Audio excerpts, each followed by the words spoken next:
நம்ம நக்கீரன் டிவியோட தொடர்ந்து இணைந்திருக்க பெல் சிம்பிளை கிளிக் பண்ணுங்க. ஒரு பெரிய சட்ட விஞ்ஞானி forensic scientist என்ன சொல்லி இருக்கின்றார் தெரியுமா? Every criminal will leave a trace. அதாவது ஒரு அடையாளத்தை ஒவ்வொரு குற்றவாளி விட்டு செல்வான். இப்பொழுது போயஸ் கார்டனை நாம் அம்மா வசித்த அந்த இடத்திற்கு சென்று பார்ப்போமே, ஆனால் நானே கண்டுபிடித்து விடுவேன் குற்றவாளியின் அடையாளத்தை. அந்த இடத்தில் பல இடங்களில் கை ரேகை இருக்கும், பல இடங்களில் கால் ரேகைகள் இருக்கும், சில இடங்களில் முடி இருக்கும், சில இடங்களில் துணி இருக்கும், சில இடங்களில் நகத்தினால் பரண்டிய ரத்தங்கள் அங்கே சுவரில் இருக்கும். Scene of crime, place of occurrence.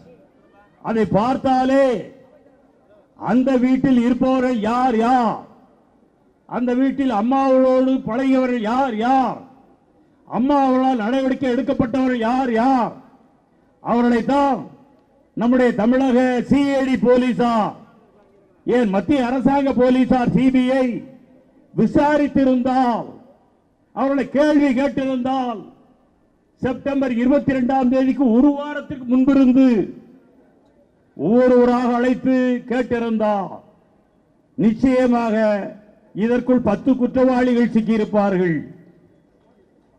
இது மட்டுமல்ல,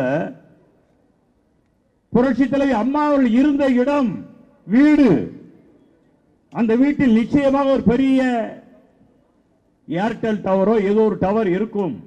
முதலமைச்சர் அந்த ஒரு மாத காலத்தில் டிசம்பர் 5ஆம் தேதி வரை, செப்டம்பர் 22ஆம் தேதியில் இருந்தோ இல்லாவிட்டால் 15ஆம் தேதியில் இருந்தோ அந்த டவரை சோதித்து பார்த்தால் புரட்சி தலைவி அம்மாவுடைய அந்த இல்லத்தில் யார் யார் யார் யாரோடு தொலைபேசியில் செல்லில் பேசினார்கள் என்ற அந்த செய்தியை நாம் பார்த்து விடலாம்.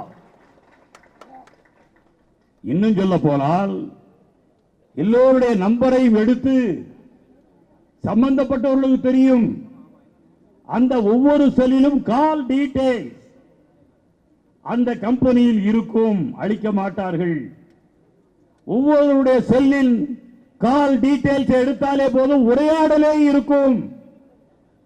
அதுவும் புரட்சி தலைவி அம்மா அவர்கள் மயக்கமுற்ற பொழுது வீட்டிலிருந்து ஆம்புலன்ஸுக்கு போன் போகும் பொழுது நிச்சயமாக சதி திட்டம் தீட்டியவர்கள் ஒருவருக்கொருவர் செய்தியை பரிமாறி இருப்பார்கள், ஒருவருக்கொருவர் பேசி இருப்பார்கள். அந்த கால் டீடைல் தெரியும். இதை நான் இங்கே சொல்லுவதற்கு காரணமே, சம்பந்தப்பட்டவர்களுக்கு என்னை பொறுத்தவரையில் அச்சம் வர வேண்டும், பயம் வர வேண்டும், தானாகவே முன்வந்து உண்மையை ஒத்துக்கொள்ள வேண்டும்.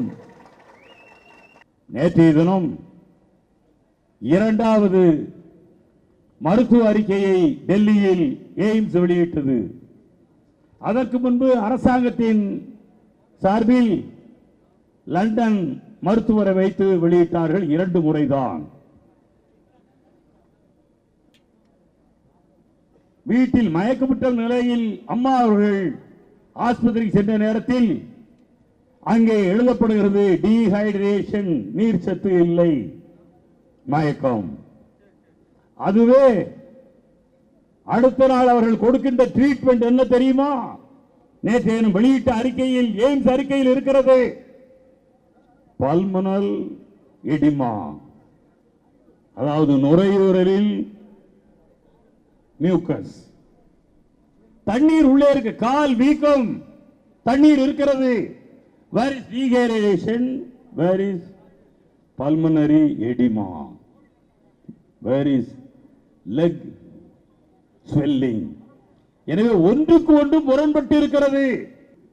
இங்கே எக்மோ அந்த கருவியை யாரை கேட்டு எடுத்தார்கள் என்று கேட்கும் பொழுது எய்ம்ஸ் டாக்டர் சொல்லுகின்றார், அங்கே நம்முடைய சுகாதாரத்துறை செயலாளர் சொல்லுகின்றார், நாங்கள் சுகாதார அமைச்சரை கேட்டோம்,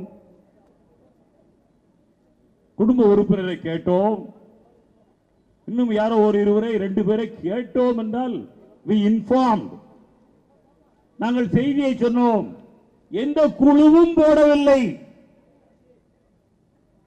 கருணை கொலையை அனுமதிப்பதற்கு பெரிய பெரிய குழுக்களை போட வேண்டும், மருத்துவ குழுக்களை போட வேண்டும் என்று இந்திய உச்சநீதிமன்றம் சொல்லும் பொழுது, இங்கே உயிரோடு இருக்கின்ற நம்முடைய அம்மாவை உயிரை எடுப்பதற்கு எந்த குழுவையும் போடாமல், எந்த கான்பரன்ஸும் நடத்தாமல் அவர்களே எடுத்துக் கொள்ளுகின்றார்கள்.